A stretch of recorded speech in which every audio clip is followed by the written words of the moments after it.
Hey guys, it's Mathel here once again, and I have done what you don't have to. Play Voltaxic Burst. This is a seemingly innocuous skill that you can see has a bunch of confusing stuff attached to it that is just a bit weird to build, and it doesn't look too bad. But bright lights warning.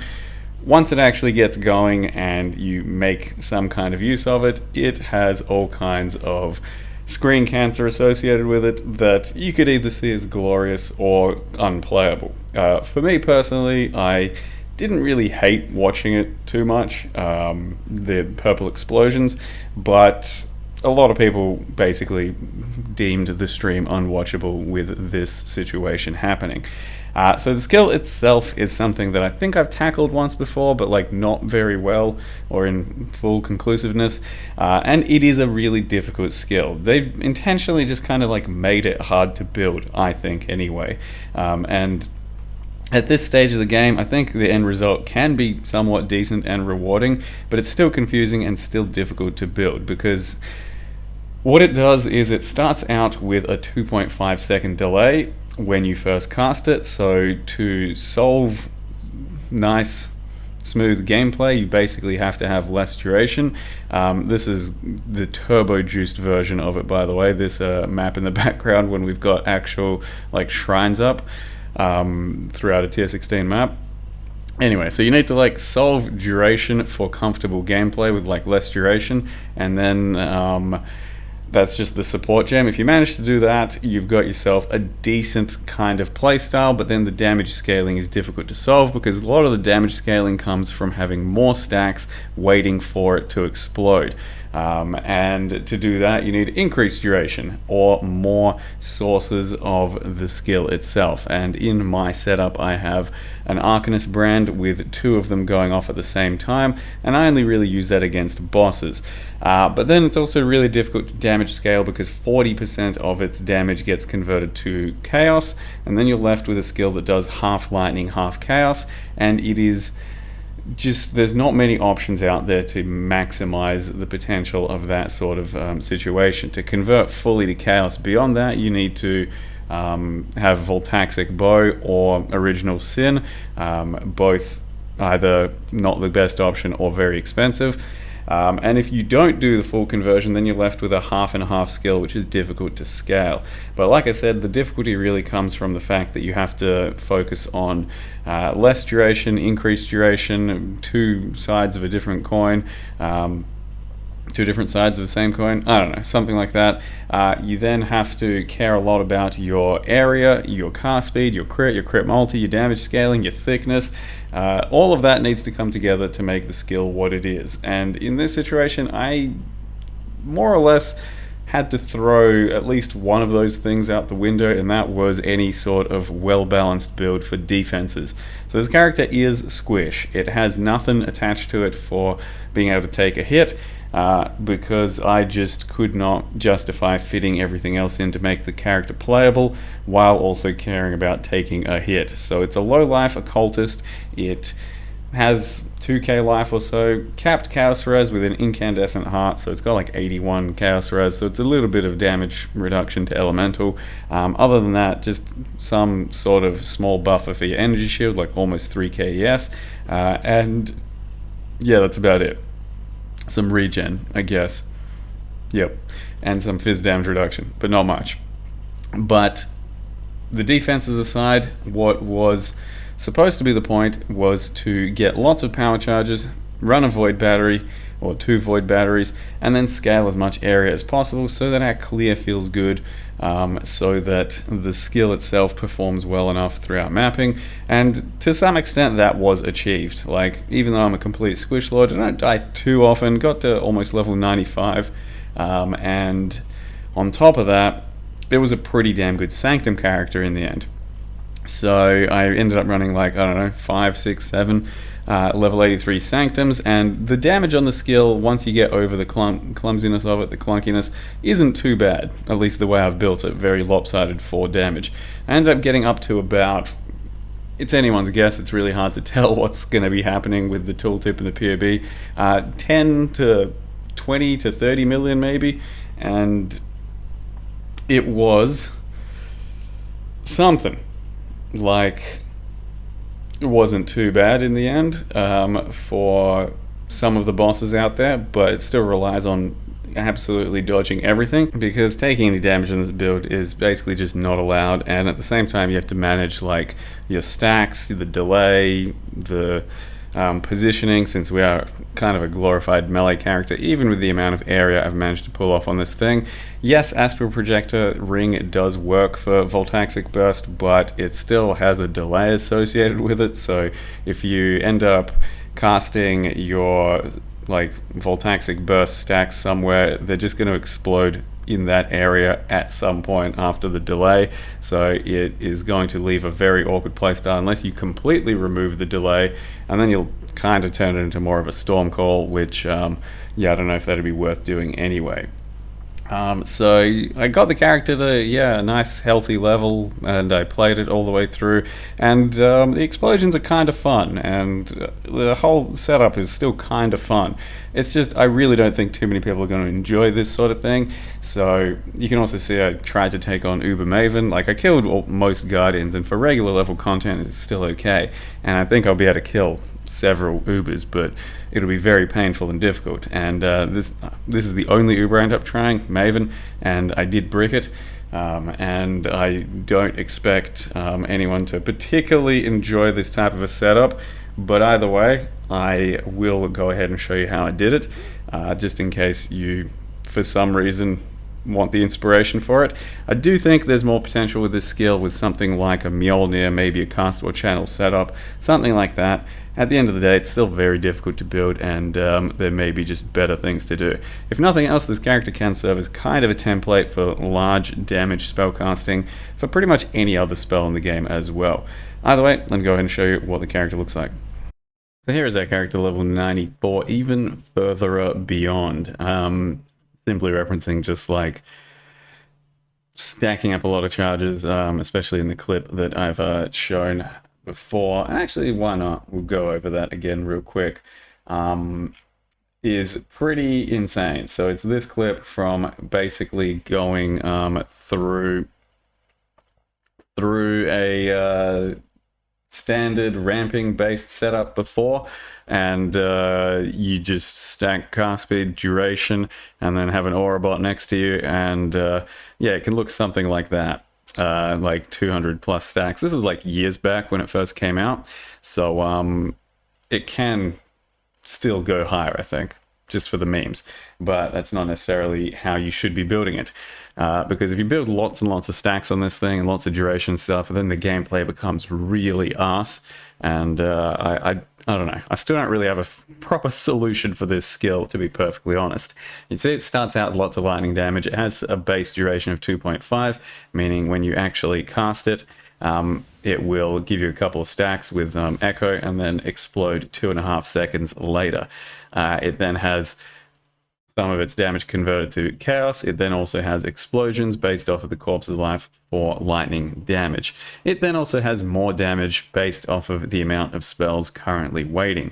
So if we have lots of stacks, that's 6% more damage incoming, which is why I tried to do an Arcanist brand setup for the extra stacks, because that's just going to count towards the main damage. So these Arcanist brand setups here with increased duration, faster casting, and 2 of them from Arcanist brand, just going to keep stacking on boss or whatever you've got it attached to, giving you extra stacks for the main setup to be doing more damage. So for the actual gameplay of the character, I did have less duration in, and it makes it much more tolerable, but there's still a bit of a delay, and you can have the delay go down even further through gear or through spec, but then for swapping into like a boss setup, it's harder to do because you no longer have just one gem swap. You then have to maybe swap some gear and passives, which is why I didn't go any heavier on less duration. But in theory, you could, and I'd say in theory, maybe the best version of a build would be playing it with Cyclone, Castwell Channel, Mjolnir, so that you are constantly ramping stacks and exploding stacks through your Cyclone and Castle channel, and then Mjolnir, when you're actually hitting an enemy, can have just bigger stacks stacking up during that. So maybe something like that would be the best version. Then you could also build some sort of tankiness, but either way, to do this character, I more or less had to just go lots of area scaling and cast speed and forego any sort of real tankiness, just some sort of paper EHP. So the build is revolving around a cultist, extra power charges and area damage from them. We went a cultist for the minus chaos res and also the chaos scaling here. Since I'm not fully converting, you know, a lot of my damage is chaos, but still a lot of my damage is lightning.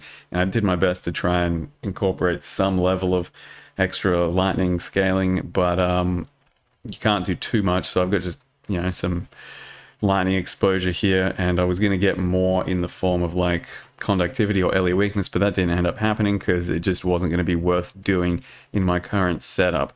So we go ahead and we try and grab all the power charges on the tree. We do have Militant Faith, which is the Dominus node that gives us more spell damage per power charge instead of getting any frenzy charges. So we could have gone a Badge of the Brotherhood route with frenzy charges and power charges, but this thing's really good, and on top of that, it means we don't have to figure out a way to generate frenzy charges. So it's just power charges, and our power charges do a lot of extra damage, so 3% more. Since we've got power charge on crit as well, we've got 44% more damage from that, an extra, you know, 33 there. And then we're also scaling vast powers, so one here and one there for all kinds of extra area. Since I'm running an incandescent heart, I've also got some extra max chaos res, so it's nothing too huge, but it does help mitigate some of the LE damage we're going to be taking. And for a cultist, I've also taken the energy shield node here. So it's not the squishiest, weakest character out there, but it's definitely not going to be taking any real hits, and especially in the end game. I've also got low life because I had to go more damage and more low life. And then a Watcher's Eye for just some crit and zealotry damage and stuff. And this Impossible Escape takes us over to Wind Dancer, which gives us this max power charge tattoo.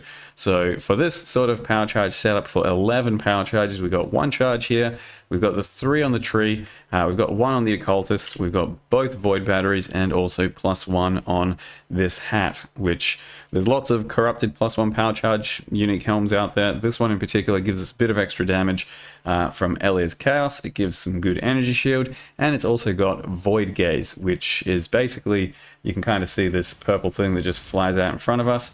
Ends up giving enemies minus chaos res. So there it is. Enemies get minus 20% chaos res. Debuff lasts a certain amount of time. And yeah, it's something. So why not wear it? We're then running 2 void batteries. They do have one of the old battle pass skins attached to them. That's why we got these sort of funky power charges happening. I can charge them up just by doing my occultist mana spent. So you can see it looks kind of cool. And then I'm running a Dodries because I only need 1 extra curse. You can of course do Anathema with lots of extra curses, but this Dodries has good LE resist and Wrath and Zealotry scaling, and I only needed 1 extra curse, so I'm using Assassin's Mark and Despair, both on self-cast, which makes my entire setup a bit clumsy because I've got a lot of things to press.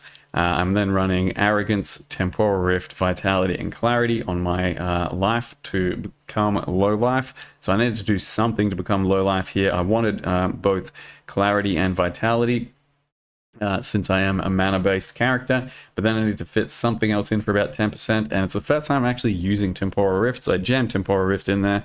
It makes me immune to temp chains, which is, you know, nice, but other than that, it reserves 10% mana, which in this case is like, what, almost 20%, and it's a skill that just takes you back to your last after image that you've been leaving behind, so it's very kind of weird to use. But it can be pretty powerful, honestly, if you time it right and get used to it. I didn't really end up doing that in this character, but it's kind of interesting, and it will, you know, take you back to your energy shield life values. So if you're like dying and you know where you were 4 seconds ago or some shit, then you can come back to that, and I don't know, it's kind of cool. It may actually be pretty useful in some builds. We then have Assassin Mark, Wrath, and Zealotry over here, Despair, Sigil of Power, and Discipline. Sigil of Power I have on my A. Yep. and that charges up to give lots of extra damage.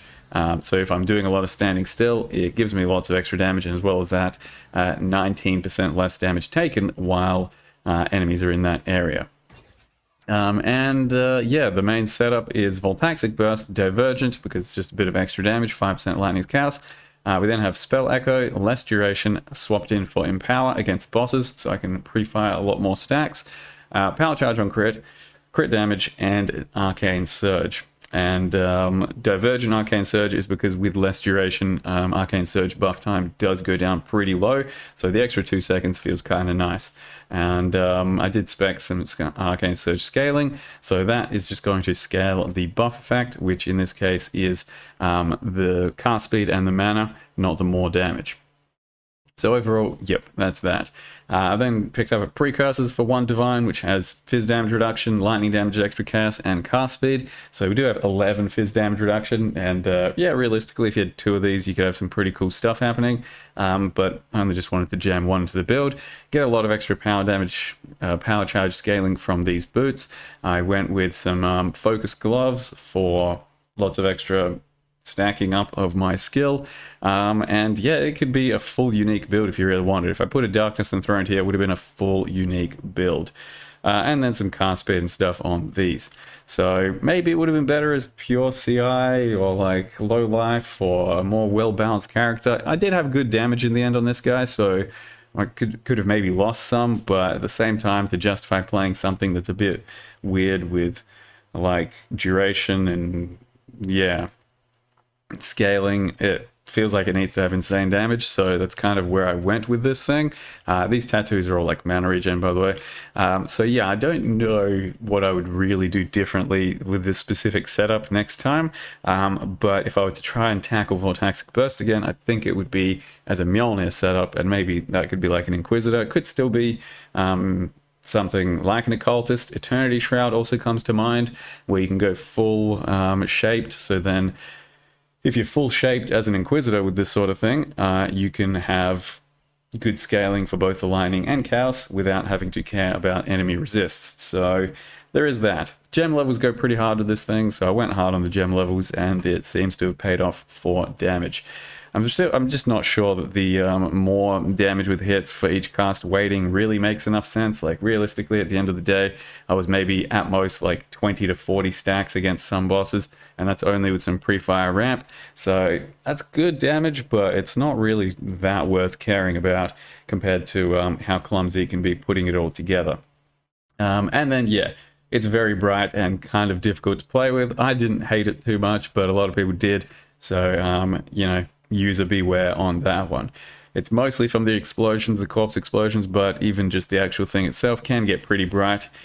Like I said, I didn't hate it, but it's not going to be for everyone. So that's my attempt at the skill this time around. Hope you guys enjoyed the video. Thank you very much for watching. See you guys next time.